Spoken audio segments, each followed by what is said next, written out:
کسی گاؤں میں 4 دوست انور، جمال، فرید اور کامران رہتے تھے جو بہت غریب تھے۔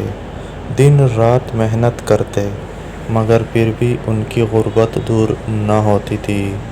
ایک روز ان کے گاؤں میں ایک بزرگ آئے۔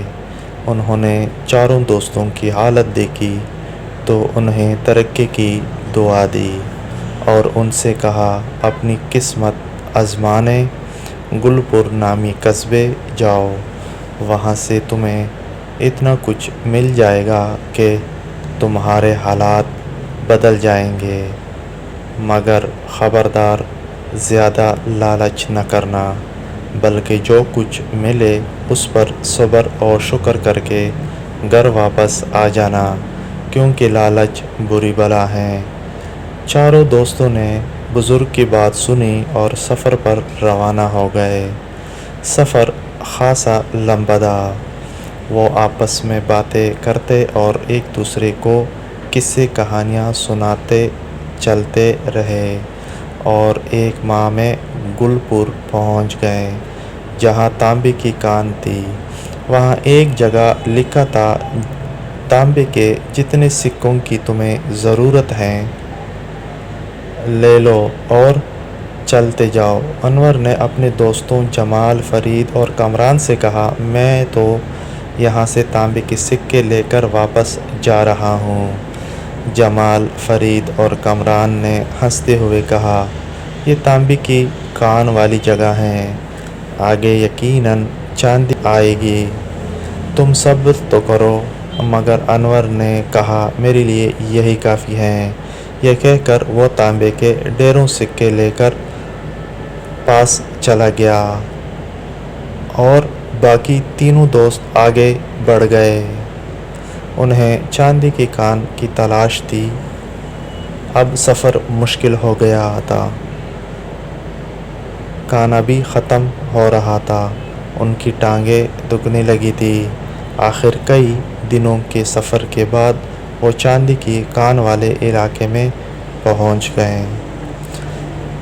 وہاں بھی ایک بورڈ پر وہی عبارت لکھی تھی، چاندی کے جتنے سکوں کی تمہیں ضرورت ہے لے لو اور چلے جاؤ۔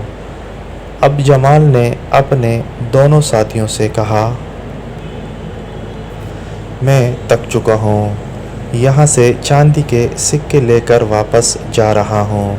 یہ سن کر فرید اور کامران نے کہا، تھوڑا صبر کر لو، ہو سکتا ہے آگے سونے کی کان ہمارے منتظر ہو۔ ادھر فرید اور کامران سونے کی کان کی تلاش میں آگے سفر کرتے رہے۔ وہ دونوں راستے میں خیالی پلاؤ بھی پکا رہے تھے کہ جب سونے کی کان پر پہنچیں گے تو وہاں سے کتنی دولت حاصل کریں گے اور کس طرح پورے علاقے کے بادشاہ بن جائیں گے۔ مگر سفر بہت لمبا اور کٹھن تھا۔ جلد ہی وہ ہمت ہارنے لگے۔ کھانا پہلے ہی ختم ہو چکا تھا مگر کسی نہ کسی طرح وہ چلتے رہے اور آخر سونے کی کان پر پہنچ گئے، جہاں فرید نے کامران کو اپنا فیصلہ سنا دیا، میں اپنی ضرورت کا سونا لے کر واپس جا رہا ہوں۔ کامران نے کہا، میں تو ہیروں کی تلاش میں آگے جاؤں گا، میرے لیے یہ سونا کافی نہیں ہوگا۔ یہ سن کر فرید نے کامران سے کہا، بیوقوفی مت کرو، یہاں سے یا آگے کے قصبے سے چاہے جتنی دولت لے لو، مگر گھر پہنچتے پہنچتے وہ بہت کم رہ جائے گا، راستے میں بھی تو خرچ کرنی پڑے گی۔ مگر کامران نہ رکا، وہ آگے چلا گیا اور فرید اپنی ضرورت کا سونا لے کر واپس لوٹ گیا۔ کافی طویل سفر کے بعد کامران ہیروں کی کان پر پہنچ گیا، جہاں اس نے ایک ایسا آدمی دیکھا جس کے گلے میں لوہے کی زنجیر پڑی ہوئی تھی اور وہ بری طرح چیخ رہا تھا۔ کامران کو دیکھ کر اس نے ہنستے ہوئے کہا، آ گیا ایک بیوقوف اور آ گیا۔ اب یہ زنجیر اس لالچی کے گلے میں پڑے گی۔ ابھی اس نے اتنا ہی کہا تھا کہ اس کے گلے میں سے زنجیر نکل کر کامران کے گلے میں پڑ گئی۔ کامران نے ہڑبڑا کر ان کی طرف دیکھا تو وہ آدمی بولا، میں بھی تمہاری طرح ہیروں کی لالچ میں یہاں آیا تھا۔ میرے پاس بہت کچھ تھا مگر مجھے زیادہ کی ہوس تھی، اسی لیے میں یہاں آ گیا اور پھنس گیا۔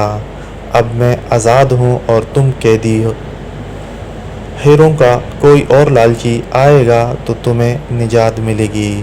یہ کہہ کر وہ آدمی وہاں سے چلا تو کامران نے زنجیر سمیت وہاں سے دوڑ لگا دی۔ وہ پاگلوں کی طرح چلتا رہا لیکن راستہ بھٹک گیا۔ اس کے کپڑے پھٹ گئے، پورا جسم زخموں سے بھر گیا۔ برسوں سے وہ کسی لالچی کا انتظار کر رہا ہے۔ جب کوئی لالچی آئے گا تب ہی اسے اس عذاب سے نجات ملے گی۔ اس لیے کہتے ہیں کہ لالچ بری بلا ہے۔ لالچی لوگ کبھی کامیاب نہیں ہوتے۔ اس لیے بڑے کہتے ہیں کہ جو اللہ تعالیٰ آپ کو دیتا ہے اس پر شکر ادا کرو، اور جو آپ کو نہیں ملتا اس میں آپ کی بھلائی ہوتی ہے۔